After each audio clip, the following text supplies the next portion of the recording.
Welcome. You've got dads. Hello, everybody. It's Renari, and this is the next episode in Dream Daddy. We're going to be jumping into Dadbook. I'm going to start with Robert because that's what I promised last time. On a Friday night, he's most likely to make a deal in an alleyway. Have it go badly. Who's the cop? Was it Giacomo? I trusted Giacomo. What are your turn-ons? Don't talk to me. What do you never leave home without? At least 4 knives. I spend a lot of time thinking about, you ever really look into a rabid animal's eyes? I don't know if I want to talk to him now. He might try to murder us. Let's do it. You know, you need some spice in your life. You need to just have the feeling of being murdered without actually being murdered, hopefully. Robert was pretty nice, a little odd, but nice, and ruggedly handsome. We should hang out. I type out a message to him on Dadbook. Hey Robert, good seeing you again at the cookout. Wanna grab a drink? I sit there for a couple seconds, hoping he'll message me back. Hey, it says that he read my message. Is he gonna keep us unread? I anxiously wait for a response. Watch cat videos on the internet. I start down a rabbit hole of cat videos and Robert quickly vanishes from my mind. I didn't realize how long I'd been doing this, but by the time I watch maybe my 30th cat video, Robert pops back into my head. I jump back over to Dadbook to see if he's responded yet. Nothing. Well, I guess the guy's busy. I might as well make the best of my day. Oh, I just remembered something. When we were packing up the old house, we found an old basketball hoop that would hang off the door. It would really bring the living room together. I wonder where I put that. I spent a couple of minutes poking around the new place until I find it. After installing it above one of the doors in the living room, I'm ready to dunk. This has turned into a bachelor pad. Come on and slam, and welcome to the jam. I take a leap from the free throw line and rocket that sucker down the net. The crowd goes wild. Ha, ha, and welcome to the jam. Yep, I already got that. I pull up from the three-point line, breaking ankles and sinking a fadeaway. And I forgot the rest of the words to the song. Me too. No look behind the back, hook shot, everyone's on their feet. Something, something, space, jam. Dad? I turn around to see Amanda standing in the doorway. Her eyes are a little puffy, almost as if she's been crying. Hey, Amanda Panda, you all right? I'm fine. What are you doing? Oh, that sounded so sad. I found the hoop and I'm taking it to the hole. Pass me the rock. Amanda zigzags past me and tips the layup into the hoop. Art of war, bitches. Amanda, language. Sun Tzu didn't care about language. I would argue that Sun Tzu cared very much about language, so once you write something as timeless as the art of war, then you're allowed to swear. Amanda sticks out her tongue and dunks for another 2 points. Seriously though, are you okay? You look like you've been crying. Oh, dude, I'm cool. I just saw like this really cute dog on the way home, and it let me pet its belly. I couldn't contain my emotions. Are you sure that's all you're upset about? If there's, anything going on, I just want you to know that I'm here for you, and I'll always be here for you. I didn't realize I could win points with Amanda. That's cool. Whether you need a shoulder to cry on or a strong dad to go kick someone's butt, I'm only a phone call away. Thanks, Popsicle. I appreciate that. But I'm fine, really. No, it was Noah. It was Noah. Noah broke her heart. I'm unconvinced, but I'll stop badgering her about it. I'm sure she'll tell me when she's ready. Oh, okay. Just making sure. Maybe you should be less concerned with my face and more concerned with full court press.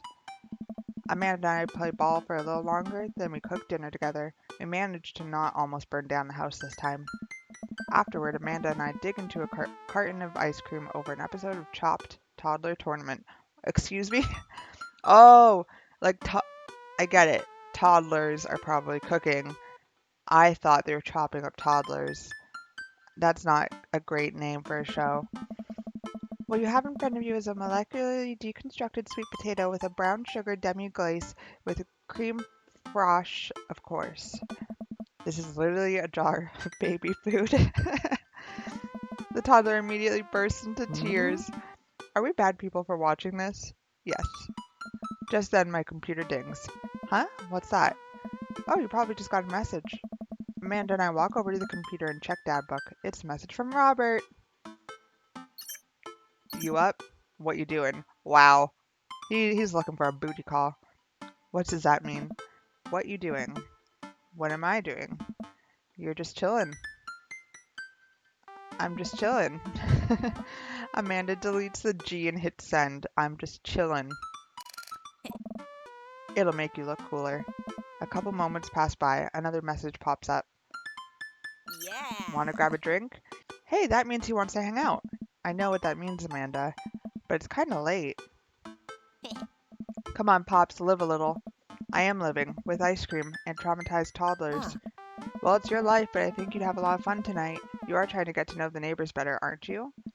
Ugh, fine. I type back a message to Robert asking him for details, and he tells me to meet him at Kim and Jim's. Well, don't wait up for me. I never do. I throw on a nice jacket and run out the door. It's only a short walk to Jim and Kim's, and it's a beautiful night. This is where we get murdered. Again, Robert's already sketchy, and he wants to take us out late at night for a drink at a rundown bar. I walk into the bar and see the usual crowd of barflies drinking beer and watching sports.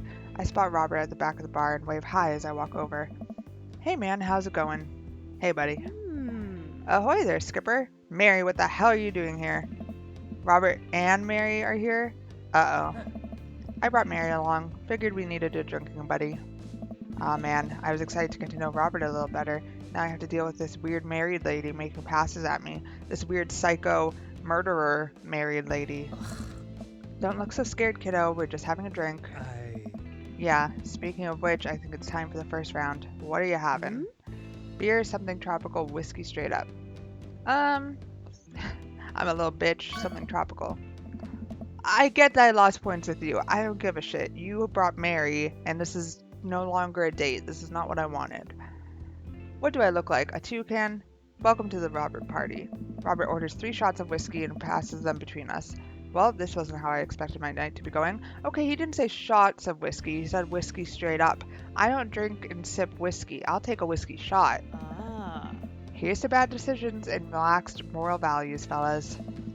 What have I gotten myself into? We all knock back the shots. I almost choke on the whiskey as it burns down my throat. Holy hell, that was a kick. I look over at Robert and Mary, who seem like old pros at this. Robert grabs his jacket and throws it on. Let's get marching. What? The night's young, Chief. Come on, we're bar hopping. Oh, alright. I never understood bar hopping. Why can't you just have fun in one place? We walk into Irish Eye We're Drinking.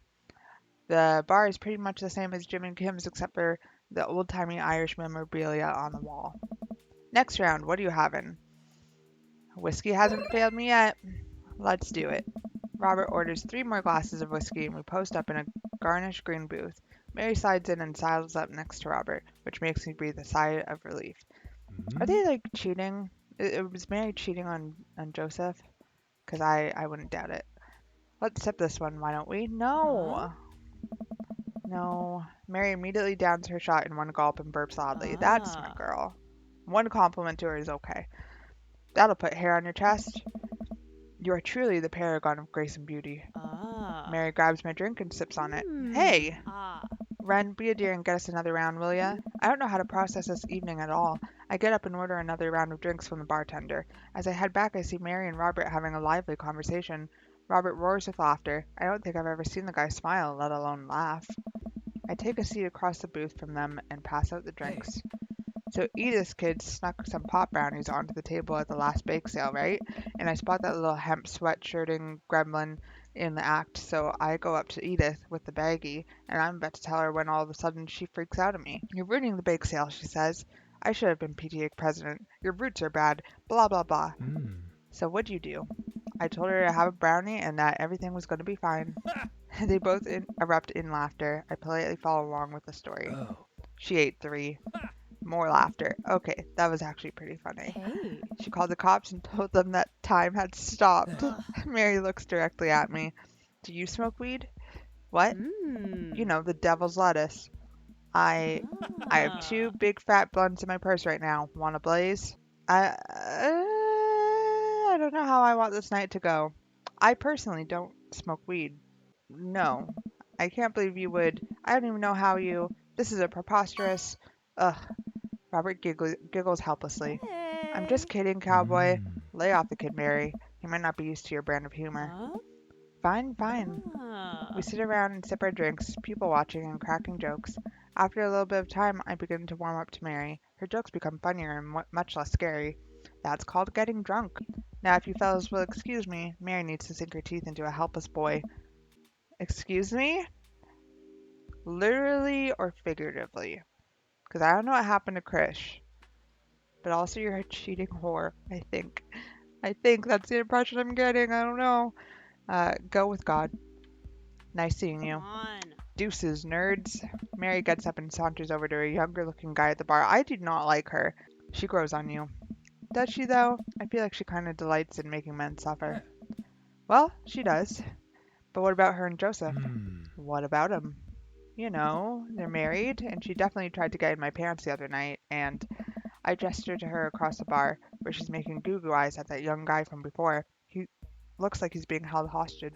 Oh, that's just a thing she does. She's harmless. Tell that to the boy she's hanging off of. Poor kid looks like he's seen war. Robert lets out a hearty laugh. Hey, I got him to laugh. Aw man, you know I pegged you for one of those straight-laced types. Oh don't worry, I got pretty wild back in my day. Still got a little wild in you? That was, ooh. Yeah, there's so much wild in me.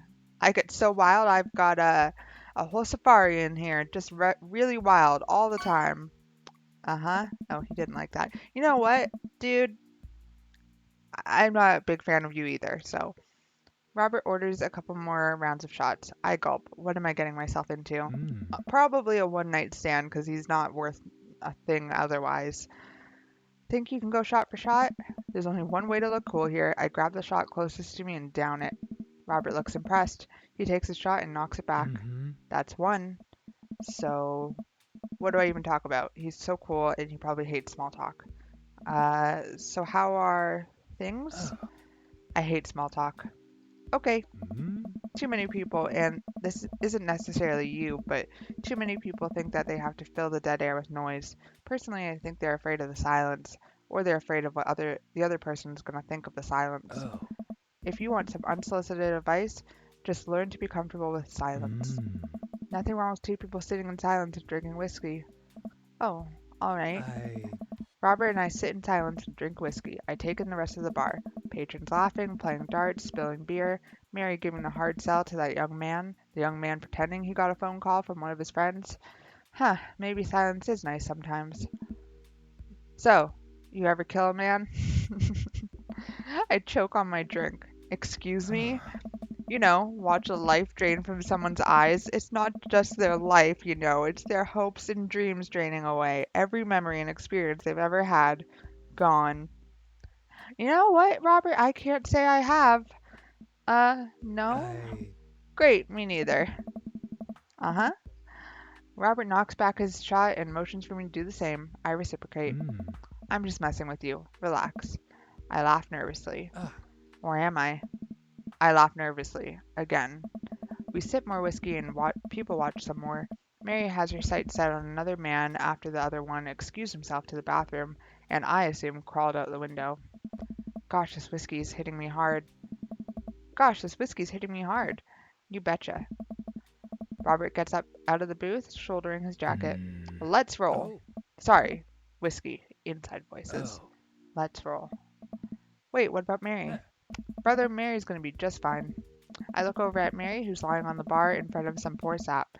She's singing happy birthday to him while he insists that it's not his birthday. He sits on the curb and drinks. He motions for me to do the same. This is really not where I expected the night to go. This is sad. I take a sip. White Zinfandel? What? Nothing. I just wasn't expecting. It is delicious, fruity, and refreshing. Don't judge me. Then why did you judge me earlier? I start to say something, think of his lecture about valuing silence earlier, and stop. I sip on my wine and watch cars drive by. Let's throw rocks at shit. What? Robert suddenly hurls a rock at a stop sign. The ding echoes throughout the empty parking lot. That felt good. He presses a stone into my free hand. Now you try. I don't know. With feeling. I look at the little rock in my hand and look at the stop sign. Back of the rock, back of the stop sign. I know it has to be done. I got a problem with authority. Yes. Aw, you are Amanda's father.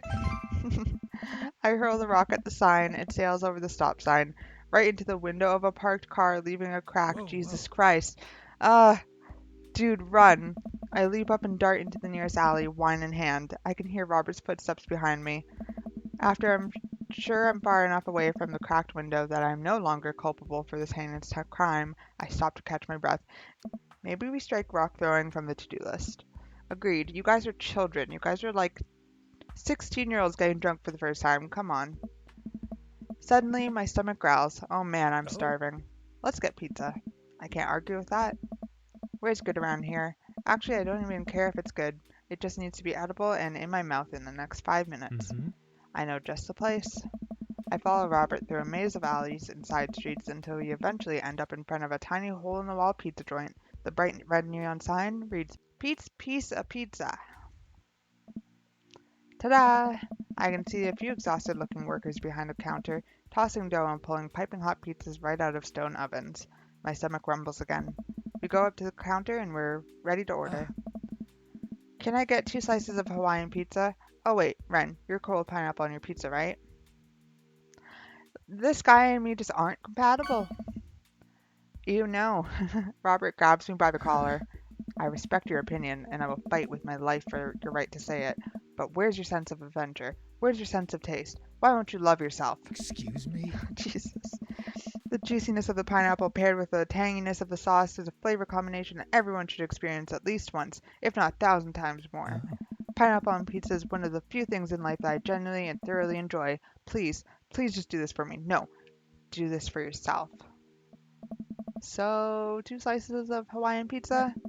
Abso-goddamn-lutely. We wait a minute for our pizza to come out of the oven. I'm practically drooling at the smell. The cashier hands us each a giant slice on a paper plate so saturated with grease that I'm worried it will fall apart. We take our pizzas outside and wander through the alleyways as we eat. This man, I'm like on the verge of calling him a boy because he's acting like it. This boy, Robert. He's gonna kill us. We're not gonna like the pizza and he's just gonna murder us. He's gonna stuff it down our throats until we choke and die and he's gonna dump us in a garbage can. I take a bite out of the pineapple pizza and, hey, it's actually not that bad. I can't believe I spent so much of my life berating this sort of pizza to all my friends. Maybe I should give pineapple pizza a shot one day. No, it's terrible.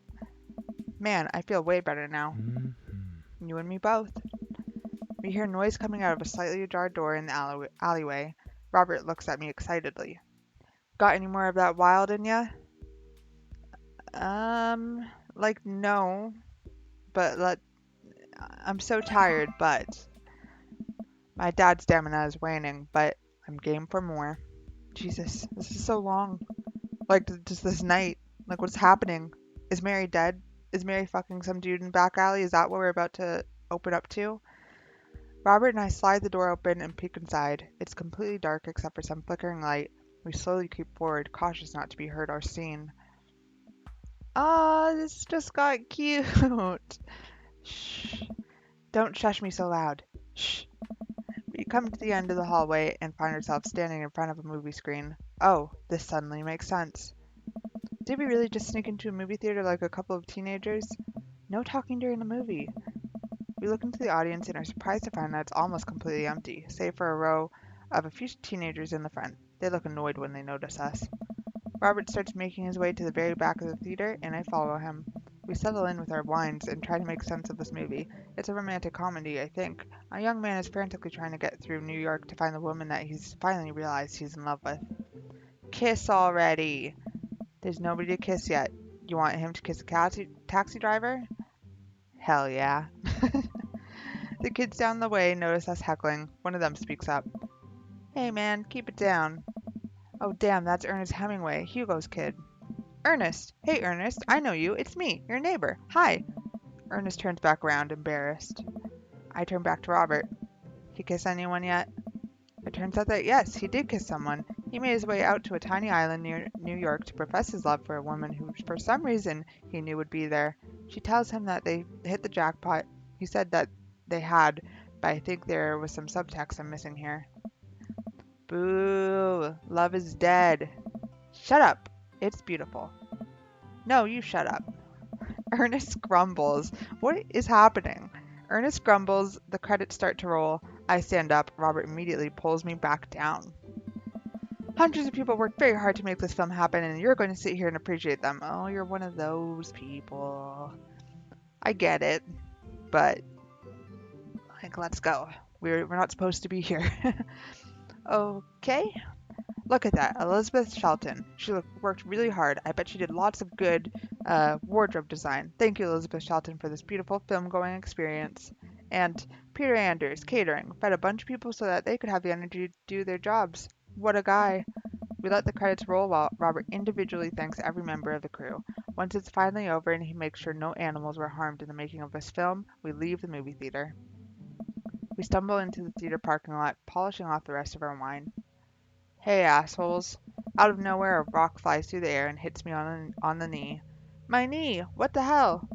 Ernest and his friend stand in the alleyway, blocking our exit. Oh, what do you guys want? Why'd you go and throw a rock at my knee? This is my good knee. My orthopedist is going to be pissed. Ernest tosses another rock up and down in his hands. What's wrong with this kid? You ruined my theater-going experience. Now you have to pay. Oh. Well, I don't have any cash on me right now, and movies got really expensive. Ernest hucks another rock at my other knee. I'm able to jump out of the way, but I didn't properly stretch before physical activity, and I'm probably going to feel super sore in the morning. We ruined it for you. That movie was pretty crappy in the first place. Hey, you take that back. That was a beautiful love story with really genuine acting. You call that good acting? What classicist mainstream slop have you been served your entire life? What? Have you ever even seen any Michael Powell, A Matter of Life and Death, 1946?